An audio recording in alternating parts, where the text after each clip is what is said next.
Facts about Manitoba. Floods of 2011.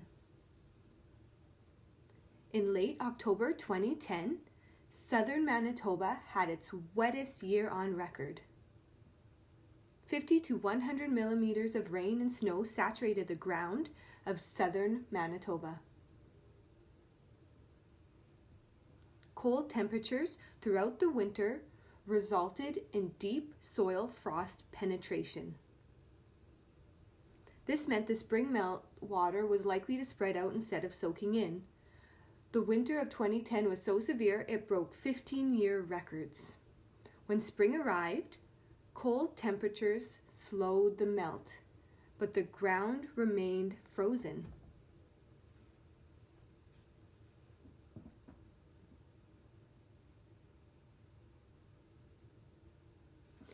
Then came heavy spring precipitation with rain and snow that added to an already bad flooding situation. The ground had not thawed enough in order to absorb water, resulting in a flood. The Red River peaked on April 7th in Winnipeg when an ice jam drove up water levels. The water level ranked third highest in the past 150 years.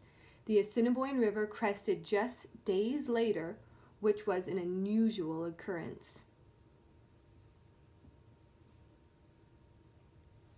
In mid-April, the province declared a flood risk for 6 rivers, including the 2 main rivers in Winnipeg. Waters rose steadily for these rivers.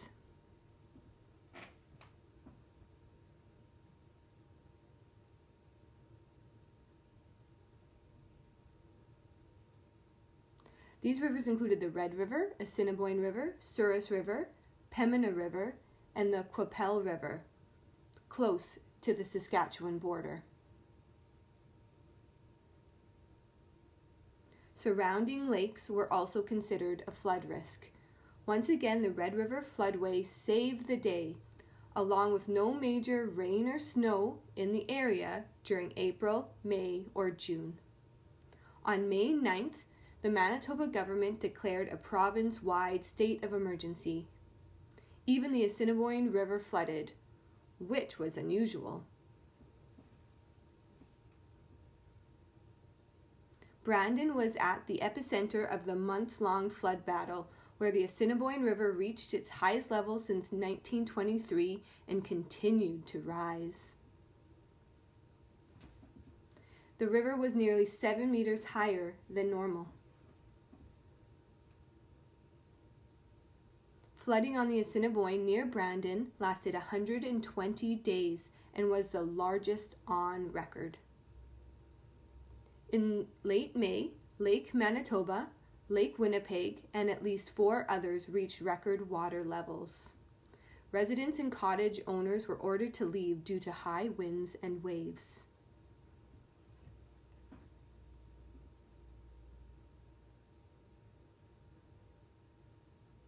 This flooding was rare.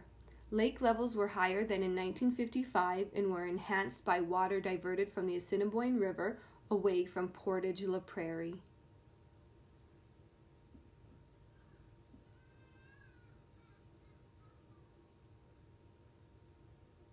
The flooding was so severe that many cottages along Delta Beach and surrounding homes were destroyed. The beachfront moved inland by 3 kilometers.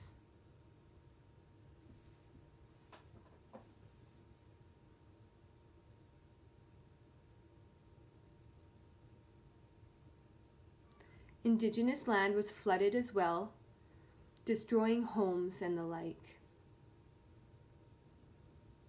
Flooding of this severity has not happened in 330 years.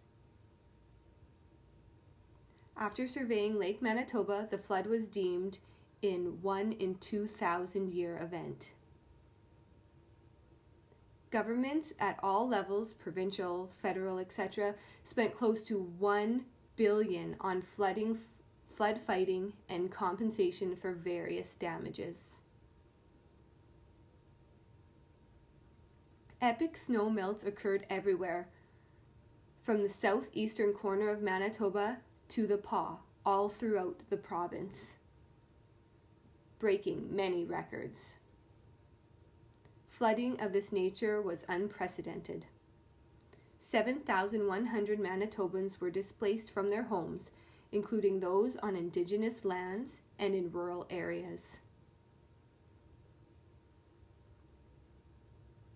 Flooding affected 3 million hectares of farmland, requiring ranchers to move thousands of livestock.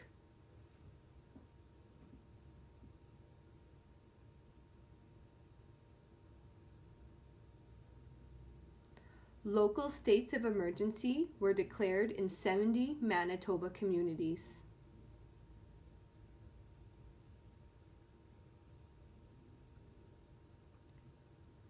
Floodwaters forced the closure of 850 roads, including parts of the Trans-Canada Highway. The number 1 highway heading to Brandon was closed in multiple spots. The massive flood fighting effort involved thousands of emergency measures, officials, and volunteers, including inmates from a local jail and 1,800 members of the Canadian military.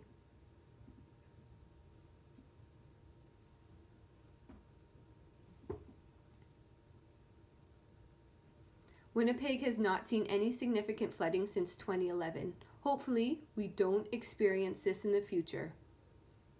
Only time will tell. I hope you learned something new about the flood of 2011.